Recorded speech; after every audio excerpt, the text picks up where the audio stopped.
tell me about the witch. Okay, they still do it. Drew's laughing because I just seem to know about vehicles coming from the south, and of course we didn't have radios or anything like that, and they would be coming back from the south, coming up, maybe had another load to go back down south or anything like that, you know, and I would know about the drivers coming in, and I just knew when they got to Carlisle, Gretna, anywhere like that, and I would say, you'll have Frank Daly or somebody in about 2 hours or 1 hour or something like that, you know. I think John's got a bit of that as well, hasn't he?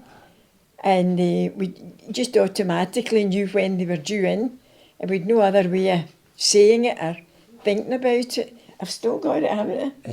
Is it a gene that's been handed down through the family? I don't know. I'm not the seventh daughter of a seventh daughter or anything like that, you know.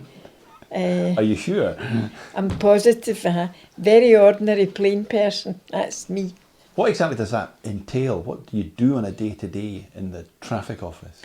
Well, that was just a bit, you worked your books out at night, you had all the jobs coming in, you knew what was coming in and what was to go out and go where the next day, and you just routed them all. I mean, it is a love, because I can hear them on phones. It's different now, it's not all traffic, but you've got to be able to have a love for what you're doing and just in here, and you know what's going where, and you know that for the jobs coming in.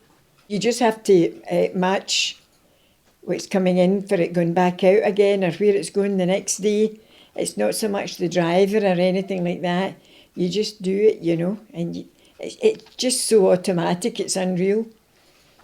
I was sitting at a desk speaking to the transport manager from Grants, and there was just a bang, and I remember these swirly chairs going right to the back of the office, and I was still on it. And that must have been lightning that struck. And that did what? That put all the phones out, put all the office out? Put everything out, Put everything out, and then we had to do, and someone came up from GPO or something and said, you'll not get any phones. That's where they are. They're all out, coming up. And Ian went out to see what it was, and they said they're coming up the manhole outside. But it was a good, 100 yards away or more.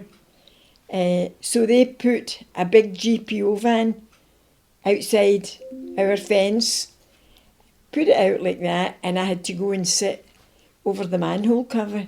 And I did that for 3 days, but it meant we never missed a phone call. So you were sitting running the company from the back of a van with a field telephone connected up by a pair of crocodile clips? Back of a GPO van, yes, for 3 days. And how did you get by during those 3 days? You just did it. I had a desk and I was still just writing away down, all the same, you know.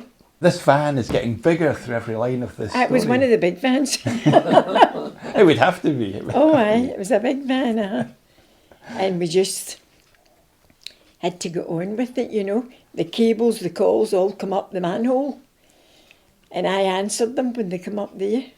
And tell me, was your sixth sense still working when you were in the back of the van? Did you? Oh, yes, aye. Mm. So you knew who was coming up the road when? Aye, coming up the hole in the road. Okay.